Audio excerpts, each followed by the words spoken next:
Just a moment.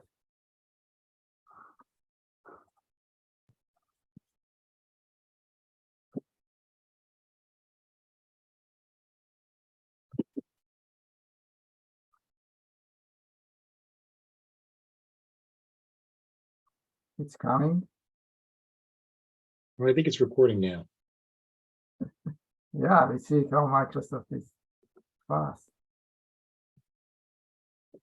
Come on, PowerPoint.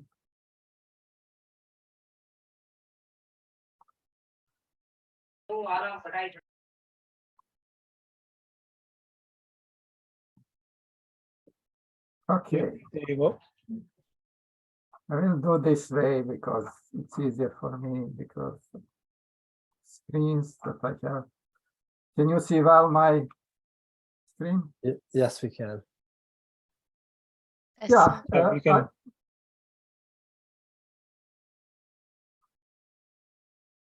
am I back? Hello? Yes, we can see it. Man, today I don't have luck with technology.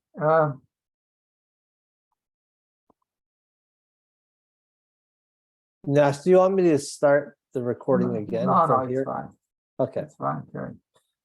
Robotic Process Automation stands for robot doing things instead of you.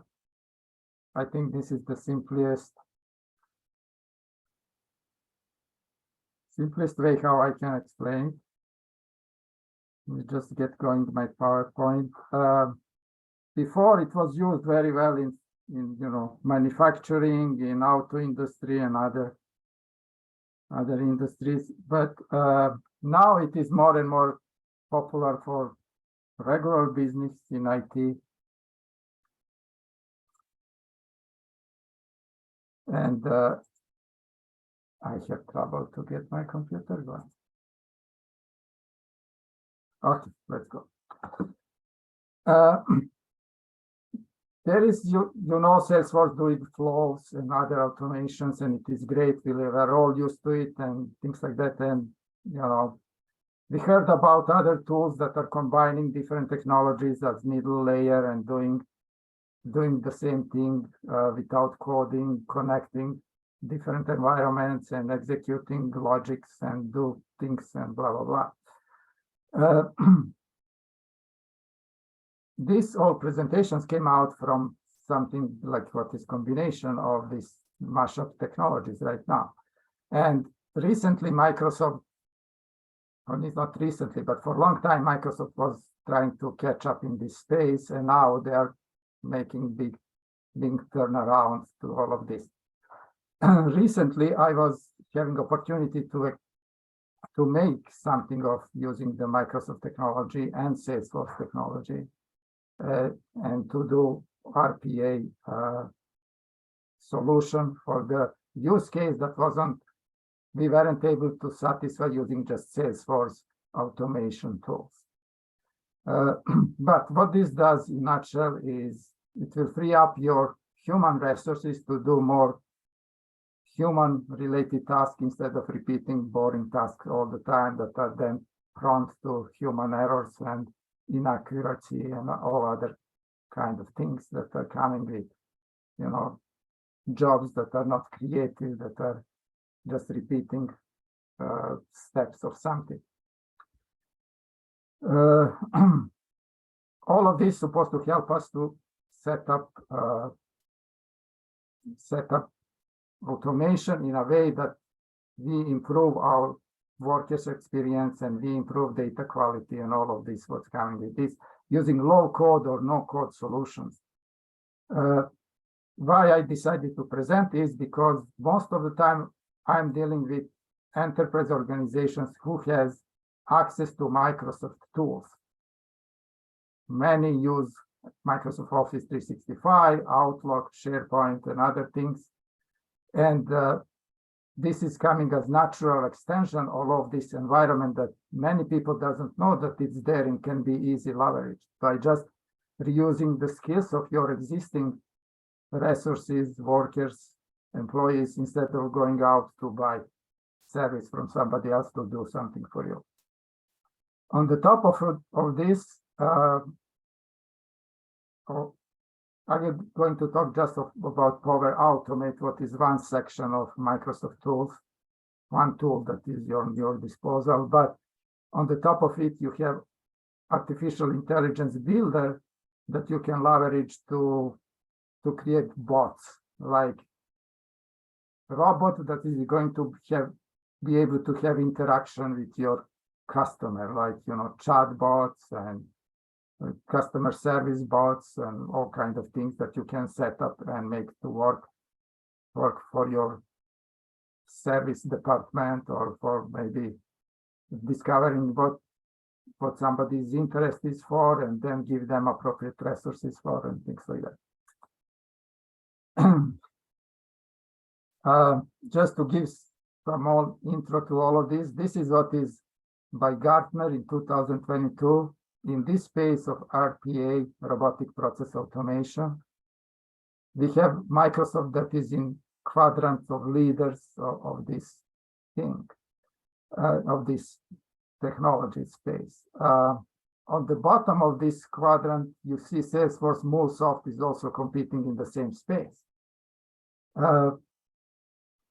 In theory, you can achieve same thing with MuleSoft and with Microsoft. And now depends what resource you have in your house. If you're Salesforce shop and Microsoft shop, you can explore licensing cost versus resource cost to run some of this RPA automation to do job and put some automation in place. To be honest, I'm surprised how easy it is to do this in Microsoft and how complicated is this to do it in MuleSoft, with the disclaimer that I didn't make anything yet in MuleSoft. I was just watching previews, videos, how-tos to try to figure out what is complexity of MuleSoft and try to compare what is Microsoft doing in the same space. And I found that Microsoft is much more easier to work with. A citizen coder that is no code experience, is just low code, click and go.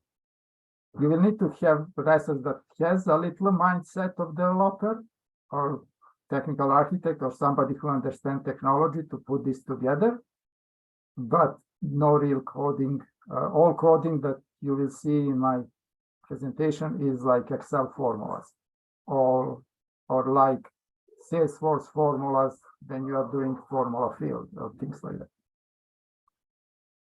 Is there any questions so far on what RPA is, and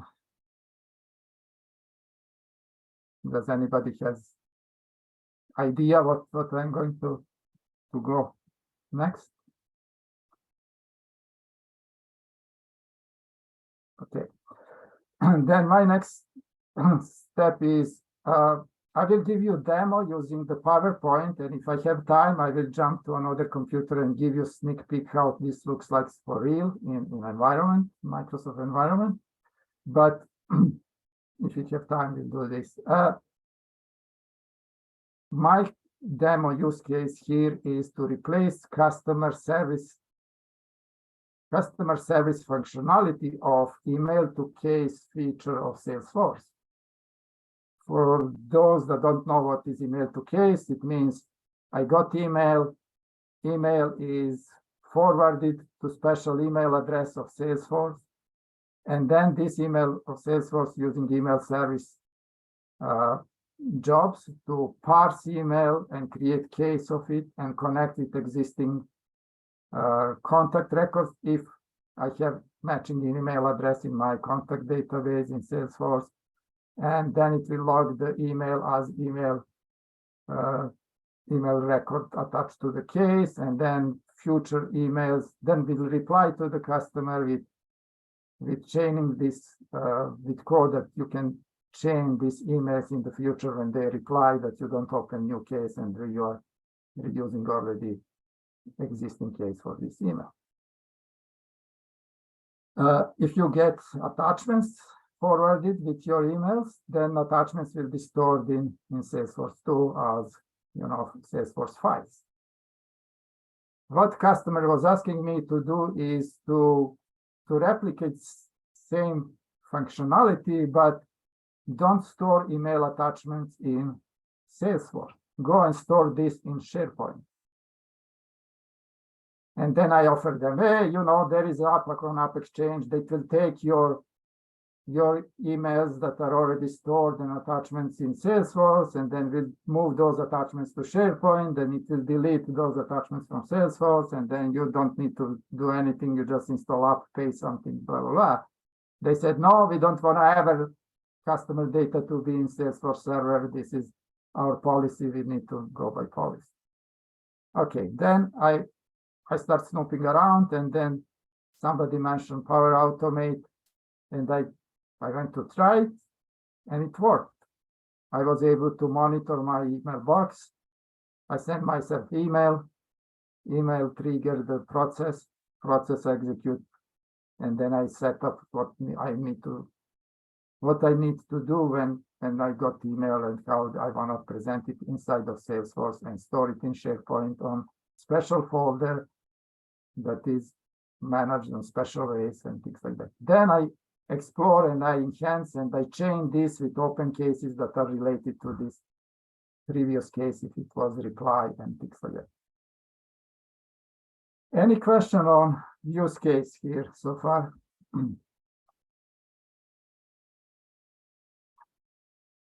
Yeah, I'm trying to speed up through the use case, and next few slides is going to be just for your reference when I post this PowerPoint in our user group. This is what's happening when we create email in Salesforce. We will trigger it on the email box. Then if we will search for email address inside of Salesforce and figure out, do we have this email address just once in Salesforce? If I have it just once, I will pre-populate case with email with contact and account information. If I have more than one return, I will just keep it empty, because then customer service representative needs to figure out which one email, which one account contact needs to be attached to this case. Case is getting created, and at the same time, there is acknowledged email that's going out from Salesforce to the customers. I use case number of case that is just created to store attachments of this email to this SharePoint folder, and SharePoint folder is built in these rules, kind of. For every year, there is separate subfolder. Then for every month is subfolder. Then we have, for every case, we create folder, because there may be many attachments for this case down the road, or at the same time, the case is open. And this is what's going on all the time. And we do this instead of end user. So far, end user was doing this once per year. They will go and create all months for next year, all year, and then when they get case, they will manually create case folder, log the case in Salesforce, and attach files manually to the SharePoint. Now everything is doing by robot using this solution. When we finish and we store files there, we enhance same case record that we just created with link toward the SharePoint that customer representative can click on this link and just go to the folder and see files that he needs to work with. While we were enhancing this for small, we added new fields about SLA response, because these people works on SLA rules, and every time when it's auto response, then acknowledgement that they received the case, this doesn't maintain SLA response flag. But when internal user send email using the Salesforce technology to the client, then this will turn on flag to say it's responded. If this client reply on the message that he got back from the from the rep or for acknowledgement. This will use case number to chain this same message to the open case in case of reply, but we don't create new case, we just attach the new email to the case, but because email is related to the case, we had to bring up visibility of replies that we know that customer responded, and reps can do metrics on responded cases and be able to go back and do next step for ones that are responding. And this is what it does. This is combination of every time when we log new email, we set the flag on the case to be customer responded, and every time when end user using the Salesforce send email using the email feature of Salesforce, we set the same flag using the Salesforce flows to customer respond, not to the sales rep responded message to turn off flag time, that we know that it's not on us anymore who needs to do something about it. Now, I'm going to go to show you screens of this, how this looks like when you are setting this up. Any questions before I start doing this on use case? Yeah, Nash, actually, I had a question. So this is very interesting. You know, obviously the customer has a bunch of requirements that they don't allow attachments inside Salesforce. So Salesforce is going to automatically, if you are forwarding an email into Salesforce, are you removing the attachments before it gets to Salesforce, or how are you?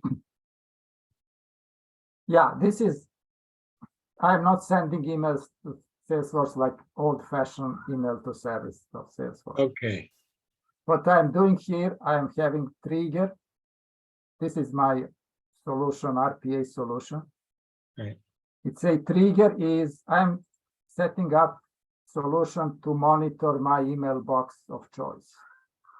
And then the new email arrives in email box in the folder such and such, then this process starts working. What means I am controlling everything from emails that's going to go to Salesforce. There is nothing that is behind the scene happening. Oh, this is directly creating cases. Correct. Yeah.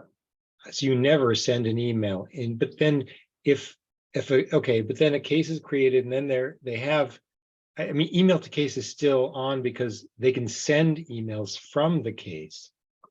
So if there's no, email functionality is on. It's just we just don't use this special ugly email address of Salesforce that's receiving emails and then processing them and storing them in Salesforce as it does out of box. Okay. We stopped using this, but we are using now this instead of. But they are sending emails out of Salesforce. They are sending emails out of Salesforce. Okay. They acknowledge when the case is created that, hey, customer, we got your case. We will respond to you in 2 days, blah, blah, blah, whatever SLA is. Okay. So there is no, because the emails are stored elsewhere, they don't even see, they only see a link to the emails in Salesforce then, or how do they actually view the emails? Oh, email is going to be stored in Salesforce. Email body, from, subject, all these things I'm going to record in Salesforce. Okay. But I'm not using Salesforce functionality email to case anymore. I see. You're creating an email message record, and then okay, I got it. Here, you see, this is just start point when I'm defining, when I'm saying this will run when I receive email. Right. And then I'm initializing some variables that I will need later. And then here is starting my processes here, Now, if there are screenshots that are within the email, normally Salesforce will treat them as attachments, but will show them in the HTML version of the email. So if you are creating an email message in Salesforce, are you also including screenshots or images that are inside the email body? This is a great question, Fred. I didn't test this one, to be honest, but I will see when they give me feedback what's going on. This is just, and we don't have to get into all these details because it's not Yeah. really about RPA. I'm just curious about how this is working because But in our setup, this like the screenshots are like whenever there's technical problems, they always insert screenshots and they're referring to the screenshots, and this becomes like an important part of their workflow, basically. But yeah, thank you. it may be issue. I don't know yet, but we can talk next time about it. But what's happening here? I had to convert HTML to text in some ways here, and this is where solution for this may be here, because HTML to text, there is version when you record email that can be HTML version versus text version. There is actually two fields that support this, but in this case, I was playing mostly with text options here, and then I had to pretty up text than what was originally coming out of Microsoft as email body. This is my first step here. Then I search for contacts, as I said, and if I find just one iteration of the email, one contact, then I use this and use account that's this attachment. This contact is attached to. Then I try to figure out, does case number their rules are, they always have case number when they reply to the customer as part of the subject. And then if customer replies, I use this to change their reply to appropriate open case. And then I update response status kind of to say, hey, customer just responded again, things like that. Then, in the SharePoint, where they're storing this by their policy, I create new folder for year, for month. Then I made up, they've asked me to make versioning for attach the files, what means if I send you twice file with the same name, they asked me to add date and time to the file name to make versioning of it. Then in this case, we don't overwrite any file that we already had in the system. They got stored everything. And then if everything is, if this email has attachments, because you may have emails without attachments, then we process loop in attachments and we store all of them in the SharePoint, and we update record with SharePoint URL of this particular folder that attachment was holding.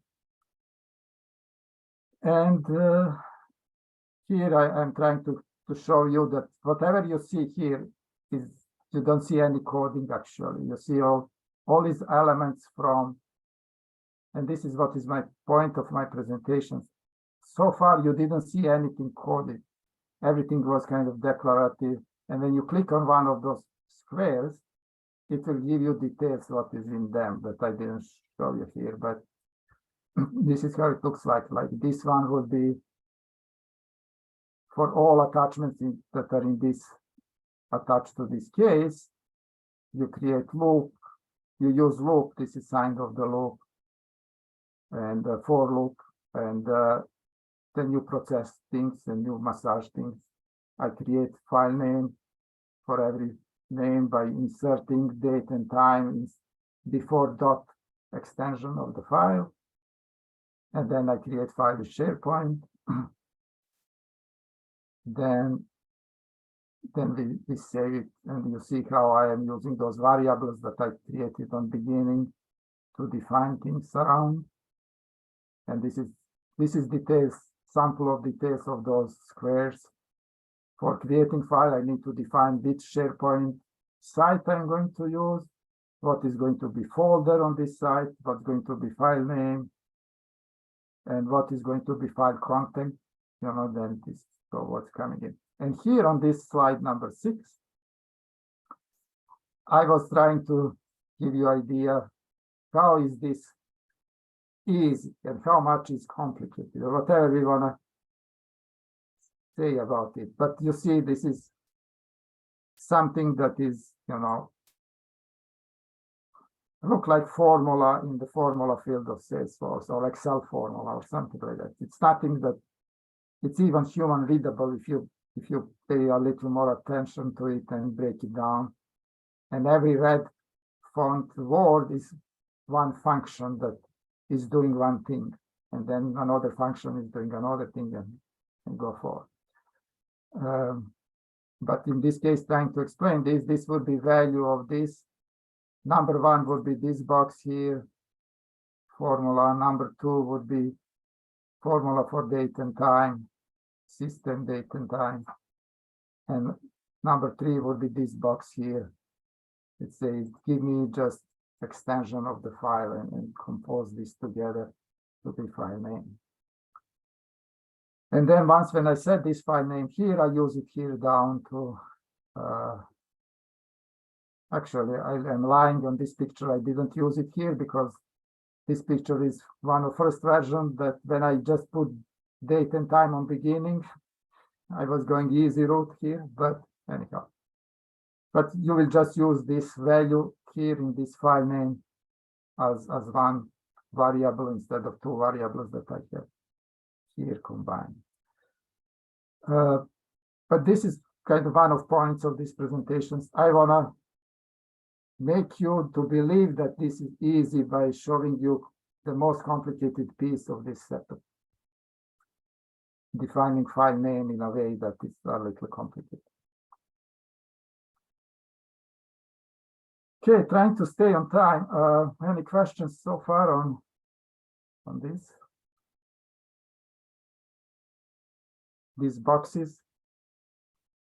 Now, when I think about it, it may not seem appealing, but it's very fun to try it, believe me. Nash, the formulas you were showing in there, are those Excel formulas?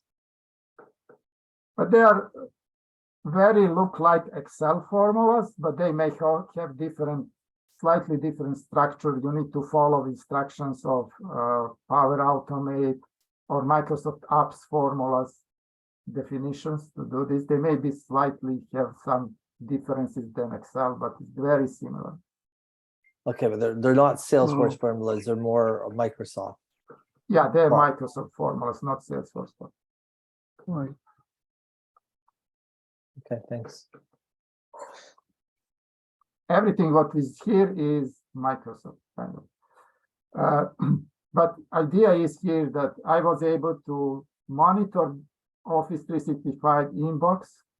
When email received there, I start doing something.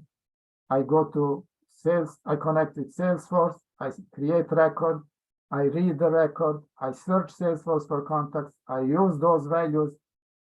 Then I create Salesforce email messages in an email message object, and I touch it to proper case that is open for this particular case number if it was replied. This is kind of in a nutshell what I was doing here. Question for you, Nash. Go ahead. Hi. Go ahead. Yeah. Oh yes. Is this as you know, the usual Salesforce concerns there? Is that bulkified? Can it process a lot of things at the same time? Let's say you have 1,000 emails coming in, right? Will it not create an issue for you, or do you have in your logic a way of assembling, you know, several case creations before you send it off to Salesforce? This particular use case is going on premise one email at a time. It doesn't have any bulkification. Okay. And it's doing just one thing at a time. One, you know, for searching, for getting records from Salesforce, they use OData connectors. What OData connectors are optimized for fast returns and things like that. But for creating records and for updating records, they use just straight APIs of Salesforce to update and create. What would be one API call at a time? Yeah. Yeah, I was wondering if there is, because I have a colleague of mine who had a similar issue, but I don't know whether she had the solution or not. One of the requirements to make the solution that we were contemplating work is that, yeah, you need to be able to assemble a list of records and send a list of records to be created, not one at a time. And is there a possibility to, I mean, off the top of your head, in Power Automate or whichever tool you were using, is there such a API call? Yeah, this is it. Let me put on this way. Power Automate wouldn't be the best tool to resolve this problem. Right, yes. But Azure Data Factory, what is also part of Microsoft Suite that you may have access to, is perfect tool for doing this. Ah, okay. This is ETL tool that use similar graphical experience like what you saw here to say, let's see, you have SharePoint list or you compose list from, I don't know, received emails, and I don't know, you define list of your choice, maybe Excel spreadsheet or SharePoint list or things like that. And then you can define this as to be data set. And then you can have process to move this in the bulk fashion to Salesforce using the bulk APIs, using the Azure Data Factory. Okay, so Power Automate doesn't have that kind of functionality to speak to the bulk API. I didn't see it yet, to be honest, but I just started, I don't know, 2 months ago on this. But yeah, I'm using Azure Data Factory for things like this. And also you can use Power Queries. This is another tool that Salesforce has on disposal that can do similar things in combination with so Power they can, you could use them in combination, like the Power Automate to maintain your overall logic and make calls using Azure Data Factory? Yes, you would be able to do something. Yes, okay, cool. Thank you. Yeah. Nash, do you want me to stop the recording? Yeah, just let me to go to, if there is no more questions, just to go to the last slide and okay, sorry. In 2 minutes, please. I will post those slides. You will be able to use those links if you want to try something and check. There is few things that I did on my own, did some courses. You can use LinkedIn, YouTube. There is Microsoft Learn, what is very similar to Salesforce. Trailhead, you can learn a lot there. And this is kind of where you need to figure out, is this something that you're very close to be proficient in all of this, but are not aware that they can use it. I think it's worth to know about it and see if it's usable. If you go to Microsoft Office online in apps, you will see Power Automate option. If you don't see it, click on all apps and then it will show off, and then you can see what's there. There is tons of templates already built in that you can use and start from. You don't have to start from scratch. Just go and see that you find your use case, and the use case that we just discussed may be part of one of those solutions. And I'm looking forward that somebody else do something and show us next time what they did. There is some resources here, and it seems I didn't start to write presentations because I had ROI calculation on what this initiative was saving the customer in full-time employees. I used very conservative things. I'm calculating that we save 3 minutes per one email because they do it manually right now. And by just saving 3 minutes per email in the volume of emails that they do, they save 30% of workforce time by just doing something like this. I think what is huge saving for somebody. You can repurpose your workers to do more valuable things instead of just logging emails and files on SharePoint. Okay, Kevin, now you can stop recording. And we can chat about